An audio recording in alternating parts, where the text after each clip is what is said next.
সম্মানিত দর্শক শ্রোতা মণ্ডলী, আসসালামু আলাইকুম ওয়া রাহমাতুল্লাহি ওয়া বারাকাতুহু। আজকে আমি সূরা ফাতিহার এত অধিক সংখ্যক ফজিলত আপনাদের সামনে উপস্থাপন করব, গুনলে সম্ভবত 100টির উপরে হবে। এত পরিমাণ ফজিলত হাদিস শরীফের মধ্যে এবং তাফসীর গ্রন্থসমূহের মধ্যে রয়েছে। আমি ইনশাআল্লাহ রেফারেন্স সহ আপনাদের সামনে একটি একটি করে উপস্থাপন করব।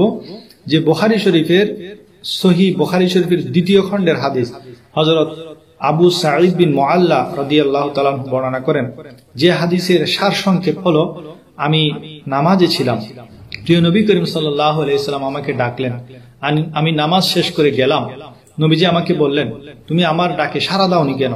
আমি বললাম, আমি নামাজে ছিলাম। তখন রাসূল সাল্লাল্লাহু আলাইহি ওয়াসাল্লাম বললেন, তুমি সূরা আনফালের 24 নং আয়াত জানো না? ইয়া আইয়ুহাল্লাযীনা আমানুস্তাজিবু লিল্লাহি ওয়া লির-রাসূলি ইযা দাআকুম লিমা ইউহয়িকুম ইলা আখিরিল আয়াত। অর্থাৎ, হে ঈমানদারগণ, আল্লাহ ও তার রাসূলের নির্দেশ মান্য করো যখন তোমাদের সে কাজের প্রতি আহ্বান করা হয় যাতে রয়েছে তোমাদের জীবন। সুতরাং আল্লাহ ও রাসূল ডাকলে নামাজে থাকলেও জবাব দিতে হবে। এরপর হুজুর সাল্লাল্লাহু আলাইহি ওয়াসাল্লাম বললেন, আমি আজ তোমাকে এক মহান সূরার শিক্ষা দিব, তা হলো সাবআ মাসানি, বা বারবার পঠিত 7টি আয়াত, এবং কোরআনে আজিম, অর্থাৎ কোরআনে আজিম হলো সূরা ফাতিহা। এই থেকে বোঝা যায় কোরআনে কারীমের সবচেয়ে আজিম সূরা, মহান সূরা হলো সূরা ফাতিহা। বুখারী শরীফের দ্বিতীয় খণ্ড 749 নম্বর পৃষ্ঠায় আরো একটি হাদিস, যার সারসংক্ষেপ হলো, যা আবু সাঈদ খুদরি রাদিয়াল্লাহু তাআলা আনহু থেকে বর্ণিত। এক সফরে এক কবিলার সরদারকে সাপে কাটে। তারা অনেক চেষ্টা করে, কিন্তু অবস্থার কোনো উন্নতি হয় না। অবশেষে এক সাহাবী 30টি ছাগলের বিনিময়ে ঝাড়ফুঁক করতে রাজি হলেন, এবং ঝাড়ফুঁক করলেন। সেই সর্দার মুহূর্তের মধ্যে সম্পূর্ণ সুস্থ হয়ে গেল। সে সাহাবী বলেন, আমি শুধুমাত্র সূরা ফাতিহা পড়ে কবিলার সর্দারকে ফুঁক দিয়েছি, তাতেই সে সম্পূর্ণরূপে সুস্থ হয়ে গেছে। সুবহানাল্লাহ। সুতরাং বোঝা গেল, যে কোনো ব্যথা, দুঃখ, অসুস্থতা, বিষাক্ত প্রাণীর ছোবল, সবকিছুর জন্য এই সূরা ফাতিহা পড়ে ফুঁক দিলে ইনশাআল্লাহ শেফা পাওয়া যাবে। সেজন্য এই সূরাকে সূরাতুশ শিফাও বলা হয়। ইমাম মুসলিম রওয়ায়াত করেন, হাদিসটি মুসলিম শরীফের প্রথম খণ্ডের 170 পৃষ্ঠায় রয়েছে, যে হাদিসের সার সংক্ষেপ হলো, হযরত আবু হুরায়রা রাদিয়াল্লাহু তাআলা আনহু হতে বর্ণিত। তিনি বলেন, রাসূল করিম সাল্লাল্লাহু আলাইহি ওয়াসাল্লাম ইরশাদ করেন, আল্লাহ তাআলা বলেন, আমি ও আমার বান্দার মধ্যে সূরা ফাতিহাকে অর্ধেক অর্ধেক ভাগ করা হয়েছে। সূরা ফাতিহার অর্ধেক অংশ বান্দার জন্য আর অর্ধেক অংশ আল্লাহর জন্য।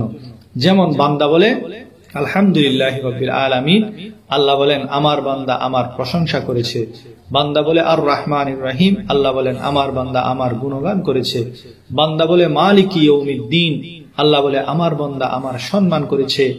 বান্দা বলে ইয়্যাকা না'বুদু ওয়া ইয়্যাকা নাস্তাঈন, আল্লাহ বলেন আমার বান্দার জন্য তাই নির্ধারিত আছে যা আমার বান্দা আমার কাছে চায়। বান্দা বলে ইহদিনাস সিরাতাল মুস্তাকিম সিরাতাল্লাযীনা আন'আমতা আলাইহিম গায়রিল মাগদুবি আলাইহিম ওয়ালাদ-দাল্লিন আমিন, আল্লাহ বলেন ইহা আমার বান্দার জন্য, এবং আমার বান্দার জন্য সেই জিনিস রয়েছে যার জন্য সে দোয়া করে। সুবহানাল্লাহ। নাসাঈ শরীফের 5ম খণ্ডের 12 পৃষ্ঠায় একটি হাদিস, যার সার সংক্ষেপ হলো, যে একদিন হযরত জিবরাইল আলাইহিস সালাম হুজুরের পাশে ছিলেন। এমন সময় আসমানে একটি বিকট আওয়াজ হলো। হযরত জিবরাইল আলাইহিস সালাম বলেন, এটি আসমানের দরজা খোলার আওয়াজ, যে দরজাটি আর কখনো খোলা হয়নি। সে দরজা দিয়ে একজন ফেরেশতা আজ প্রথমবারের মতো জমিনে নাজিল হয়েছে। সে ফেরেশতা এসে প্রিয় নবীকে সালাম দিলেন এবং বললেন, আপনাকে 2 নূরের সুসংবাদ। একটি হলো সূরা ফাতিহা, দ্বিতীয় নূর হলো সূরা বাকারার শেষ 2 আয়াত। ইমাম দারিমি রাহমাতুল্লাহ আলাইহি সুনানে দারিমির 2য় খণ্ডের 320 পৃষ্ঠায় হাদিস বর্ণনা করেন। আব্দুল মালিক বিন উমাইর রাদিয়াল্লাহু তাআলা আনহু থেকে বর্ণিত। তিনি বলেন, হুজুর সাল্লাল্লাহু আলাইহি ওয়াসাল্লাম ইরশাদ করেন, সূরা ফাতিহা দ্বারা সকল রোগের শিফা হয়। মাজমাউজ জাওয়ায়েদ 6ষ্ঠ খণ্ড 310 পৃষ্ঠায় হাফেজ নুরউদ্দিন হাইসামি রাহমাতুল্লাহ আলাইহি বয়ান করেন, হযরত আবু যায়েদ রাদিয়াল্লাহু তাআলা আনহু বর্ণনা করেন, আমি নবী করিম সাল্লাল্লাহু আলাইহি ওয়াসাল্লামের সাথে মদিনার কোন রাস্তা দিয়ে যাচ্ছিলাম। এক লোক তাহাজ্জুদ নামাজে সূরা ফাতিহা উচ্চস্বরে পড়ছিল। নবী করিম সাল্লাল্লাহু আলাইহি ওয়াসাল্লাম তার তেলাওয়াত শুনে সেখানে দাঁড়িয়ে গেলেন। সূরা ফাতিহা তেলাওয়াত শেষ হলে নবী করিম সাল্লাল্লাহু আলাইহি ওয়াসাল্লাম ফরমালেন, পবিত্র কোরআনে এর মতো আর কোনো সূরা নাই। সুবহানাল্লাহ। সর্বপ্রথম পূর্ণাঙ্গ সূরা হিসাবে এই সূরা ফাতিহাই নাজিল হয়েছে। এর আগে সূরা আলাক এবং সূরা মুদ্দাসসিরের কিছু আয়াত নাজিল হয়েছিল।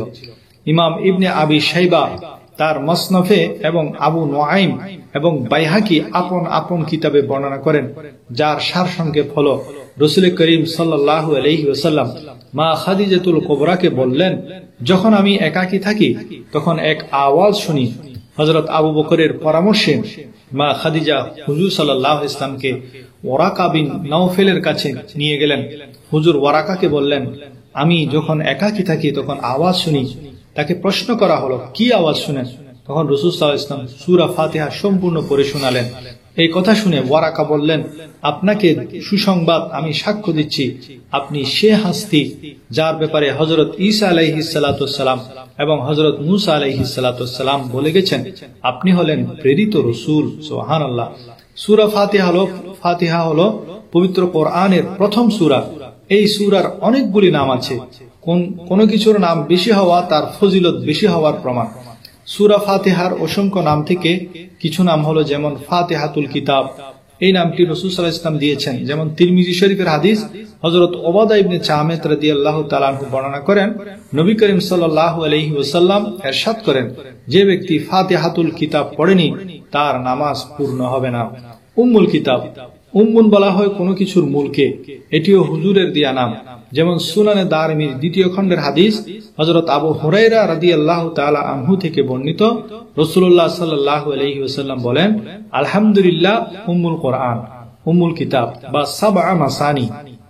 3 নম্বর হলো সূরাতুল হাম, 4 নম্বর সাবআ মাসানি। সাবআ মাসানি হলো বারবার পড়া যায়। যেমন আল্লাহ তাআলা সূরা ফাতিহার ব্যাপারে সূরা হিজরের 87 নং আয়াতে বলেন, ওয়ালাকাদ আতাইনাকা সাবআম মিনাল মাসানি ওয়াল কোরআনুল আযীম, অর্থাৎ আমি আপনাকে 7টি বারবার পঠিতব্য আয়াত এবং মহান কোরআন দিয়েছি। পঞ্চম নামটি হলো উম্মুল কিতাব। ষষ্ঠ হলো ওয়াফিয়া। হযরত সুফিয়ান বিন উনাইদ রাহমাতুল্লাহ আলাইহি বলেন, এটিকে ওয়াফিয়া এই জন্য বলা হয় কারণ এই সূরাটি নামাজে অর্ধেক পড়া যায় না, সেজন্য এটিকে ওয়াফিয়া বলা হয়। কাফিয়া, এটিকে কাফিয়া এই জন্য বলা হয়, এই সূরার পরিবর্তে বা এই সূরার স্থানে অন্য কোন সূরা পড়া যায় না। যেমন আপনি একদিন ফজরের মধ্যে সূরা ইখলাস পড়লেন, দ্বিতীয় দিন আপনি সূরা ইখলাসের জায়গায় সূরা ফালাক পড়তে পারেন, কিন্তু সূরা ফাতিহা যেখানে পড়া হয় সেখানে অন্য সূরা পড়া যায় না, সেজন্য এটার নাম হলো কাফিয়া। অষ্টম হলো আশ-শিফা। ইমাম দারিমি রাহমাতুল্লাহ আলাইহি রওয়ায়াত করেন, হযরত আব্দুল মালিক বিন উমাইর রাদিয়াল্লাহু তাআলা আনহু বয়ান করেন, রাসূলুল্লাহ সাল্লাল্লাহু আলাইহি ওয়াসাল্লাম ইরশাদ করেন, সূরা ফাতিহা হলো সকল রোগের শেফা। আর সেই রোগ শারীরিক হোক কিংবা মানসিক হোক, সব ধরনের রোগের চিকিৎসা এই সূরাতে রয়েছে। 9 নম্বর নামটি হলো সূরাতুস সালাত। 10 নম্বর হলো সূরাতুদ দোয়া। এই সূরাতে দোয়া আছে, তাই এর নাম হলো সূরাতুদ দোয়া। সূরাতুল কানজ বা খাজানার সূরা, এভাবে অসংখ্য সূরা ফাতিহার নাম রয়েছে। এসব নাম দ্বারা আমরা বুঝতে পারি যে প্রতিটি ভালো কাজ সূরা ফাতিহা দিয়ে শুরু করা উচিত, এবং উম্মুন দ্বারা বোঝা যায় এটি সকল ভালো এবং উত্তম কাজের মূল, এবং মাসানি দ্বারা বোঝা যায় এটি বারবার পড়া উচিত। সকল রোগের জন্য এটি শেফা হিসেবে ব্যবহার করা উচিত, এবং সকল বিপদের মধ্যে এই সূরা মাধ্যমে আল্লাহর কাছে দোয়া করা উচিত। সূরা ফাতিহা পবিত্র কোরআনের সারসংক্ষেপ। যেমন এতে তাওহীদের বাণী আছে, নবুয়তের কথা আছে, এবং শারীরিক আর্থিক ইবাদতের দিকে ইশারা আছে। নাফরমান বান্দার প্রতি আযাবের ভয় এবং ওয়াদা আছে।